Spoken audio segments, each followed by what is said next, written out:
मैं hunger strike पे आज मेरा चौथा दिन है और 3 दिन मैं त्यागा हुआ था। आज निर्जल भी हूँ। मेन डिमांड यही है, धर्मेंद्र प्रधान इस्तीफा दे, जो कि सोनम जी की भी हमारे आदर्श है। सोनम जी स्कूल में वीडियो बना रहा था, मेरा फोन छीन लिया, मैं अंदर घुसा था, मेरे साथ धक्का मुक्की गई, पिटाई की गई हमारी। भगवान राम का नाम लेते हैं, लोगों को गुमराह करते हैं, भगवान राम के भी चंदा आते हैं, उसकी भी चोरी करवाते हैं। क्या नाम है आपका? समाज सेवी अनुज शर्मा। अनुज शर्मा जी, ये कफन लिखकर आपने पट्टी बांध रखी है सिर पर, इसका कारण? ये इसका कारण यही है, जिस तरह से आज सोनम वांगचुक जी को दिल्ली पुलिस के द्वारा ले जाया गया, एक अत्याचारी नीति के द्वारा ले जाया गया, जिस तरह से उनको सीढ़ियों पर घसीटते हुए ले जाया गया, जिस तरह से उनको ले जाएगा कि कपड़े की लौंड ले जाई जाती है, उस तरह से जिस तरह से डेड बॉडी ले जाती है, उस तरीके उसी के विरोध में ये हमारा कफन है। अब जिस तरह से उनकी लाश जाएगी, उस तरह से हमारी भी लाश जाएगी। ये जो आप बता रहे हो घटना, ये आपने अपनी आंखों से देखी है? आंखों से देखी है, खुद मैं वीडियो बना रहा था, मेरा फोन छीन लिया, मैं अंदर घुसा था, मेरे साथ धक्का मुक्की गई, पिटाई की गई हमारी, दिल्ली पुलिस और आर्मी के द्वारा हमें रोका गया। किस टाइम की बात है ये? ये सुबह 7 से 7:15 बजे की बात है। सुबह 7 से 7:15 बजे की बात है। आप इस अनशन पे कितने टाइम से हो? मैं हंगर स्ट्राइक पे आज मेरा चौथा दिन है और 3 दिन मैं त्यागा हुआ था। आज निर्जल भी हूँ और जितने दिनों भी कफन बांध रखा भाइयों ने, सब निर्जल है। ठीक है, तो लगभग मेरे हिसाब से यहाँ पे ये भाई हमारे 20 दिन से है, 20 दिन से हैं अनशन पर। अनशन, ठीक है, और अभी आप निर्जल चल रहे हो? निर्जल चल। ठीक है, और आपको इस प्रोटेस्ट को ज्वाइन किए कितने दिन हो गए? आज 28वां दिन है, 20 तारीख को स्टार्ट हुआ था, 20 तारीख से हो मैं कंटिन्यूटी हूँ। तो आपकी अभी मेन डिमांड क्या है? मेन डिमांड यही है, धर्मेंद्र प्रधान इस्तीफा दे, जो कि सोनम जी की भी हमारे आदर्श है। सोनम जी और जो 22 बच्चे शहीद हुए हैं, मैं ये नहीं बोलूंगा सुसाइड, क्योंकि वो पूरे देश को जगा गए। उनके बच्चे को परिवार को इंसाफ मिले, इंसाफ के रूप में 1-1 करोड़ रुपए मुआवजा दिया जाए या उनको सरकारी नौकरी दी जाए। ठीक है, क्या लगता है आपको, ये आपकी जो डिमांड है ये सरकार सुनेगी या उन तक ये आवाज पहुंच पा रही है? सुनेगी। अभी जन आंदोलन बन चुका है। जो स्ट्रीम मीडिया लगातार नेगेटिव दिखा रहा था, अब वो भी धीरे धीरे पॉजिटिव पे आ गया, क्योंकि उनका भी जमीर जग चुका है। उनके भी बच्चे हैं, उनके बच्चे भी पेपर देते हैं, आए दिन पेपर लीक हो रहे, चाहे SSC CGL हो, चाहे दिल्ली पुलिस हो, चाहे यूपी पुलिस हो, चाहे MP टेट हो, चाहे यूपी टेट हो, चाहे सी टेट हो, चाहे एक हफ्ते पहले महाराष्ट्र टेट हो, या UGC नेट का सोशियोलॉजी का हो, या और अन्य पेपर हो।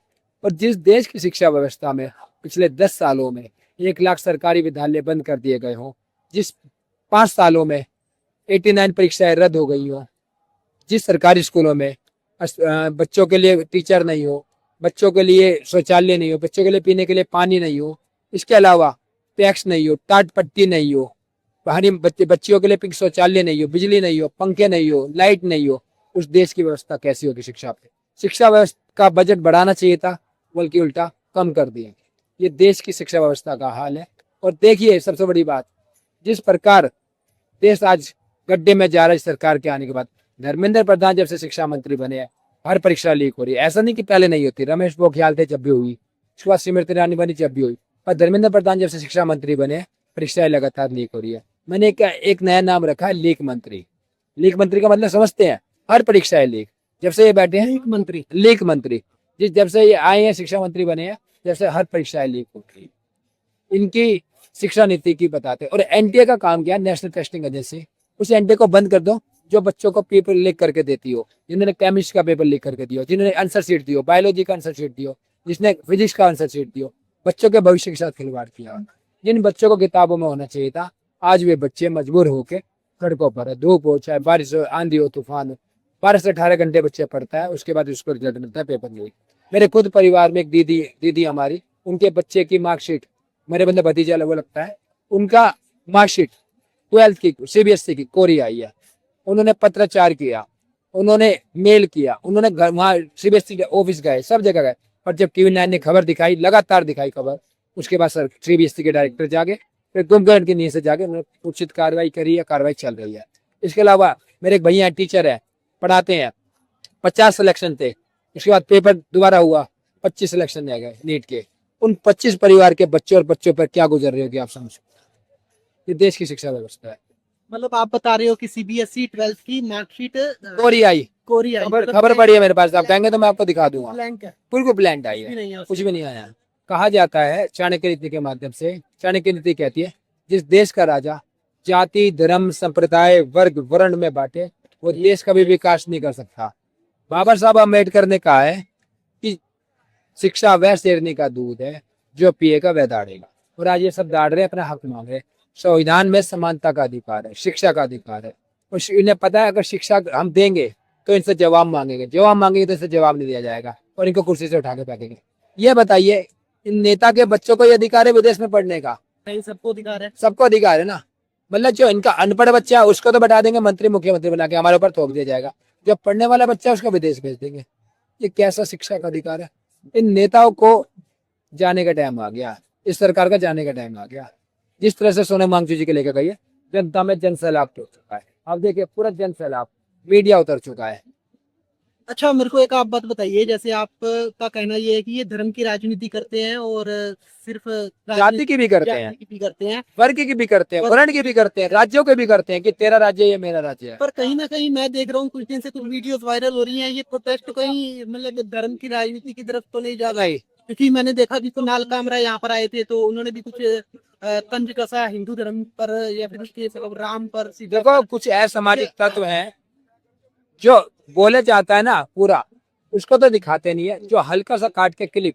और ये बीजेपी के IT सेल है, देखिए ऐसा कुछ भी नहीं है। वो उन्होंने जो कामरा ने जो बोला है उसको आप अन्यथा नहीं लीजिए। हाँ। उस शब्द का मतलब सही ये निकालिए कि उन्होंने बोला है कि सीता के पति का नाम लेकर नीता के पति को नेता के प्रति काम किए जा रहे हैं। काम किए जा रहे हैं। समझ रहे हैं आप? मतलब भगवान राम का नाम लेते हैं, लोगों को गुमराह करते हैं। भगवान राम के भी चंदा आते हैं, उसकी भी चोरी करवाते हैं। वो अभी लेटेस्ट न्यूज आई है, अयोध्या में चोरी हुई है। समझ रहे हैं ना? 200 करोड़ रुपए थोड़ा बहुत नहीं है, चोरी करवाते हैं। और वो पैसा यूज कहाँ करते हैं?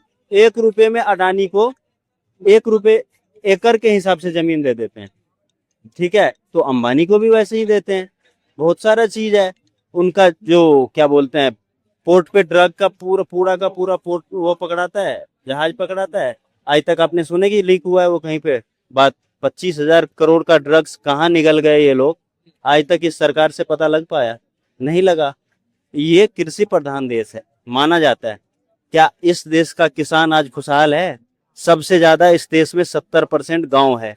70% गांव में 70% किसान होंगे। वो 70% किसानों के बच्चे सबसे ज्यादा एग्जाम देते हैं और उन्हीं हर तरीके से शोषण किसान, मजदूर, शोषित, वंचित का किया जा रहा है। समझ रहे हैं आप? 1% लोगों के लिए ये 99% लोगों का शोषण हम तो बर्दाश्त नहीं करेंगे। आज हमारा कोई भाई मरा है, कोई बहन मरी है, हम उसके लिए आप और किसी चीज से छेड़छाड़ करता तो हम देखते रह गए। लेकिन आज हमारे छोटे छोटे बच्चों के साथ साथ उनके भविष्य के साथ साथ छेड़छाड़ किया, हम कैसे देखते रहे? हम देखते नहीं रह सकते। तो इनको लग रहा है कि हम किसानों को 1.5 साल तक चलाए थे, तो इनको ये समझ में होना चाहिए कि वो सिर्फ कानून वापस लेने की बात कर रहे थे। हम तुम्हारा पूरा सत्ता वापस ले लेंगे। इस देश में 40 करोड़ यूथ है।